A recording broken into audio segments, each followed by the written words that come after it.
Hello and welcome back to the final edition of Huskies Weekend Recap. I know you're devastated. Hold your tears until the end. In the meantime, I'll fill you in on what you missed this weekend. I'm your host, Alexis Pearson. The game would remain scoreless through regulation, and I'll give you one guess as to who scored the winner in overtime. If you guessed Hannah Marion, you'd be right. Huskies take this one 1-0. These teams have already met once this season in early January when the Huskies came away with a 27-12 win. Garrett Aldrich was the only Husky on the day to get a pin, while Colton Eichens won by tech fall. And a quick power play goal in the second period by the Pioneers would extend their lead to 3-1. But it was all Huskies from there, with goals from freshman Nolan Walker, Patrick Newell, and a late power play goal from Jimmy Schultz in the second period to put the Huskies on top 4-3. The Huskies would hold the Pioneers off the scoreboard in the third to secure the win. The Huskies wouldn't tally a run until the 8th inning to make the score 4-1 in favor of the Wildcats, but it wouldn't be enough as the Wildcats would hold on to win. Although it's hard to believe with how bad the weather's been here in Minnesota, the softball season is already nearing its end, and so far they've had a lot of success with several long win streaks throughout the season. But success doesn't come easy, although the softball team has what it takes. Back in February, the Huskies kicked off the start of the season with a win, then losing their next game, but they would go on to win 10 straight after that. The talent on the team was obvious and the bar was set high. I think we had a great start to the season in February. I thought we battled really well against Missouri Western, who's top 6 in the region right now. We came out a run short, but I said, hey, if we play like this, good things are going to happen. And good things did happen. Throughout the course of their season, in their 34 wins, they have 17 wins that have come by way of a 7 or more run differential. They have shut out their opponent 9 times, and their longest win streak of the season was 12 games. I think we're just working great as a team. We get on that field and we just have really good energy. We just play as one. Senior pitcher Kate Kopik attributes some of her success to the confidence she has in her teammates. It's nice, when they put the ball in play, I have a lot of confidence in the people behind me, so it makes my job a lot easier. And this confidence will be much needed as Coach Yu Ren believes that having success on the mound is one of the keys to finishing the season strong. I think it starts in the circle. I think our pitching staff, we've lowered our ERA at 1 whole point. We're limiting our walks. Actually, we're the top team in the conference with limited number of walks. Our strikeouts are high, so I think we just have to continue to do what we do. We have a great pitching staff. For the younger girls on the team, the senior leadership has also played a big role. We all definitely look up to them. They have left such a big impact on us and just showed us what good leadership's all about and just showed us what a good teammate is. And with only 3 seniors graduating, regardless of how the remainder of this season goes, the future looks bright. But for now, it's all about enjoying the moment. I'm just trying to savor every moment. It's been such a good ride. I feel lucky that I've had 4 years here, and just really trying to enjoy it. Alexis Pearson, UTVS News. We have Alexis Pearson in the UTVS newsroom with an update on the baseball team. Yeah, thanks, Sam. With 43 games already in the books and only 5 to go, the Husky baseball team has been making headlines as some individuals have found their name in the history books after an exciting week for the baseball team. It's been great. We just got to keep it rolling into the postseason. Just keep it rolling is the plan for the St. Cloud State baseball team. And with only a few games to go, there's no reason to change it because so far it's been working. We have a great pitching staff. We have a great 1 through 9 lineup, and we got guys on the bench that can also come in and play a big part for us. And with a lineup this strong, it comes as no surprise that some milestones were reached this year. Our pitchers come out right away. That's what starts us when they come out. And it was a member of the pitching staff that was one of 2 Huskies to make history last week, with Dominic Austin becoming SCSU's all-time leader in career strikeouts, reaching the 275 career strikeout mark in SCSU's 2-1 win over Minot. I've always told our guys that the less relevant I am, that means I'm doing my job. And that's pretty much the case this year. And I think the stats and the way we've been playing pretty much show.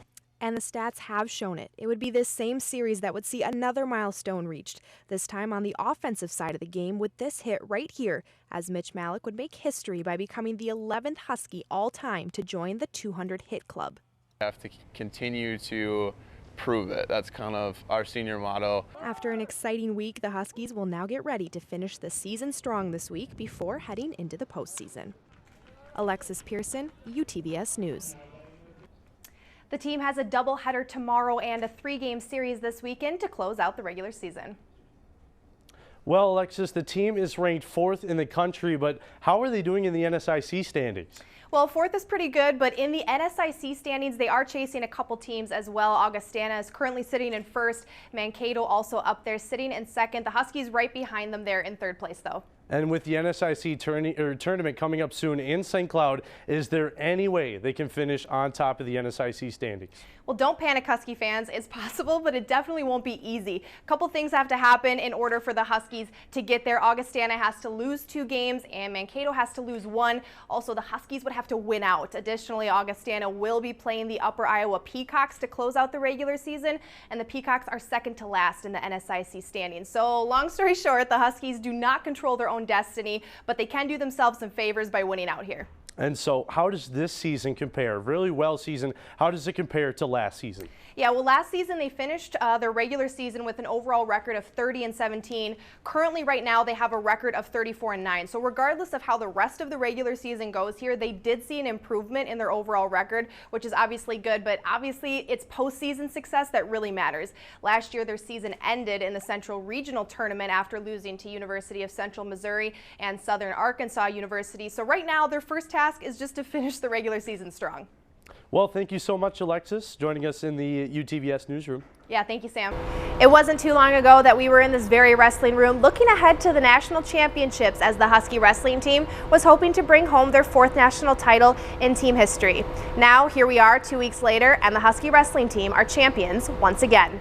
We need that pin, 8 seconds. Vince looking for a fall. And he got it, That's huge. You got to remind yourself you've been training to do this day in and day out. Once that whistle blows, it's wrestling. Wrestling, the sport that guys like Brett Velasquez have chosen to commit a large portion of their life to. The dedication, talent, and passion of the wrestlers here at St. Cloud State is a big reason why the team has just claimed its 4th national title. But contrary to what some may think, winning isn't always easy. The season's so long and tough that no one's 100% when it comes to the end. I know coming into the last week, my wrist was bothering me, my shoulder, and a couple other things. And for seniors like Vince, this championship will be the last addition to their collegiate wrestling resume. It's definitely bittersweet to be done with the career, but it's definitely nice to go out with a team title. But wrestling is only half the story. Head coach Steve Costanzo values what he calls building life champions, which means making sure his wrestlers are champions off the mat as well. And spending time with each other is how he makes that happen. I think the best part is just being able to spend time together, collectively. We get in our hotel rooms or we go out and eat dinner together and things like that. It's just us. And a lot of times we don't even really talk about wrestling. We just talk about life. And it's this family atmosphere that keeps these guys going. I just love them all. I mean, that's truly the most genuine thing I could say is I just love all the guys on this team. I love all the moments that we shared, the bus rides, the grueling workouts.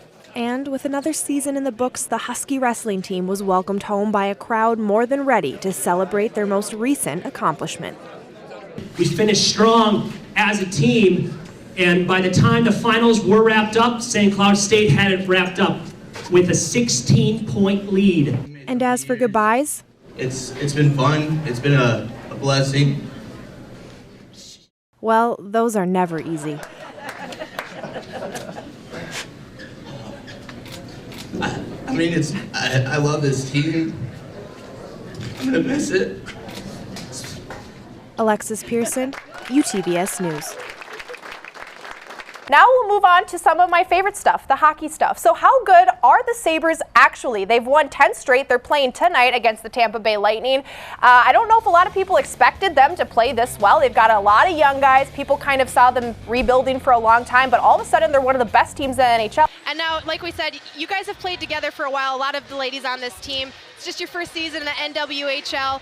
Talk about kind of this experience and being a part of this historic moment in Minnesota sports history. Yeah, like I said, it's been really special. She's a pretty good athlete, and earlier in the show when we interviewed her teammate Emma Paluzny, I asked her, who's one person we need to watch out for this season? And I told her it was probably going to be a hard choice, and she told me Laura was the one to look out for. She said she's also her roommate, so if we're noticing that she's pretty good, her teammates are noticing she's pretty good, I'm going to say she's probably pretty good. Heading out to the volleyball court, the St. Cloud State volleyball team was back in action on Saturday as they hit the court to take on the Bemidji State Beavers. The Beavers would take 2 of the first 3 matches, but the Huskies would storm back in dominant fashion for the last 2 matches, winning 25-15 and 15-13 respectively. Let's move on to a hot topic everybody's talking about. Tiger Woods wins for the first time in 5 years. So guys, one more time for old time's sake, is Tiger back? Welcome back to UTVS News. And in studio now is Alexis Pearson to give us the full sports report. Alexis? Yeah, thanks guys. The football team has seen a lot of success this season, and kicker Adam Stage is part of the reason for it, and his efforts have not gone unnoticed, as he has recently been named one of 26 kickers to make the cut for the Fred Mitchell Award for the month of October. During October, he went 5 of 6 on field goal attempts and only missed 2 extra points. And on Saturday, they were busy again trying to get that early lead, and they would do it again less than 2 minutes into the first with a defensive turnover in the Maverick zone. Blake Lazat capitalizes, goes blocker side for the 1-0 tally. Well, thanks for joining us on this episode of Crunch Time from all of us here at Crunch Time. We'll see you next week, same time, same place.